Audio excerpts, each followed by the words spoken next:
Kanthi luhuraken asmanipun Gusti Allah ingkang Maha Welas Asih lan tresna mring kita sedaya. Kanthi ucapan basmalah bismillahirrahmanirrahim. Mugi adicara kalaksanan kanthi lancar boten wonten rubito. Amin ya rabbal alamin. Manten kakung kasumanggahaken lumampah kadherekaken keluarga agung saking Margawaya. Surabdata Pitana suwerdining sirna retidhem ing swasana. Dodaya iku angesti wontening pitana.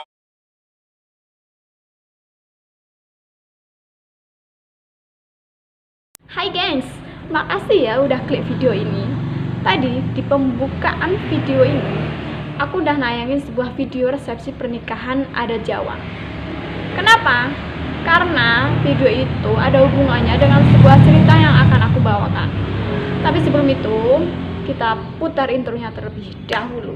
Check it out.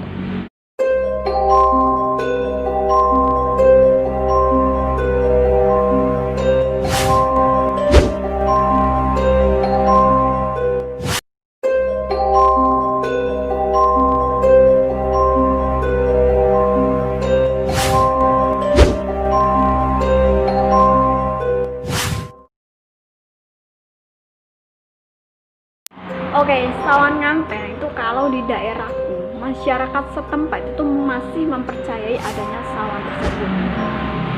Karena di daerahku tuh masih memegang erat budaya leluhur Jawa. Jadi kalau misalkan orang mau nikahan, mau resepsi pernikahan, atau mau ijab kabul, itu sebelumnya orang-orang di tempatku itu melakukan tasyakuran terlebih dahulu, seperti potong tumpeng, terus memberi ingkung. Kalau ingkung itu bahasa Indonesianya itu adalah ayam yang satu penuh itu. Nah kalau di tempatku tuh udah nggak ada sesajen. Mungkin kalau sesajen itu adat yang lain ya, kan setiap daerah itu mempunyai adat yang berbeda-beda.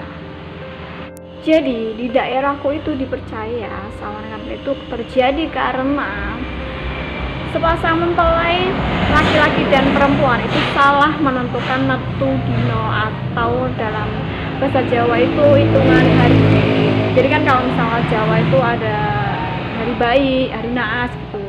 Contoh misalkan mempelai wanita dan laki-laki menikah di hari atau di bertepatan hari di mana salah satu saudara itu ada yang meninggal.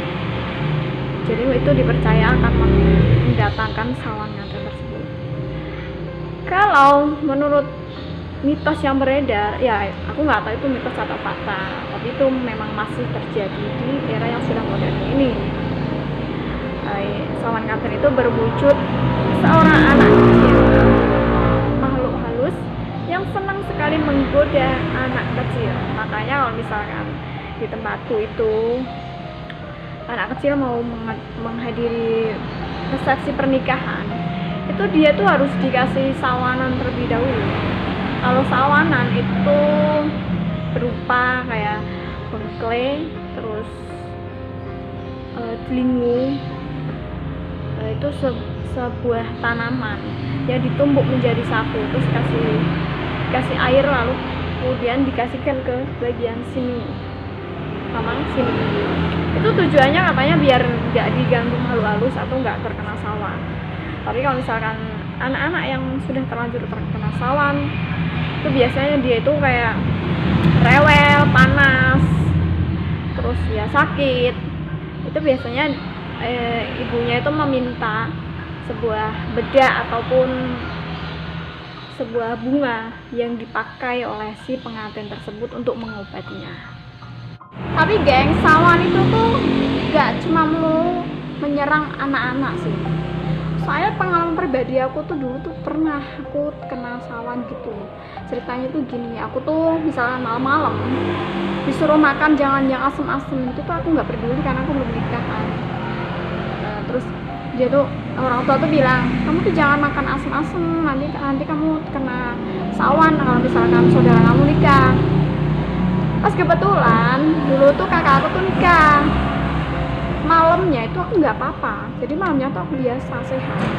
Tapi setelah mbakku sama masku ijab kabul, terus udah di make upin gitu kan, badanku tuh panas, semua terasa panas, terus aku meriang, terus seluruh tubuhku tuh nggak bisa digerakin, aku tuh sampai nangis, terus semua tamu ya di situ sampai bingung, kok bisa kayak gini, kenapa? Kata orang sih aku kena sawan. Terus akhirnya aku dikasih sebuah itu tumbukan belenggu sama blengke itu, terus diletakin di sini. Terus kemudian secara ajaib ya aku diantar percaya nggak percaya sih, setelah 1 jam kemudian aku bisa bergerak, jadi aku udah sehat biasa. Setelah acara itu selesai, tapi kemudian aku bisa bergerak seperti biasanya.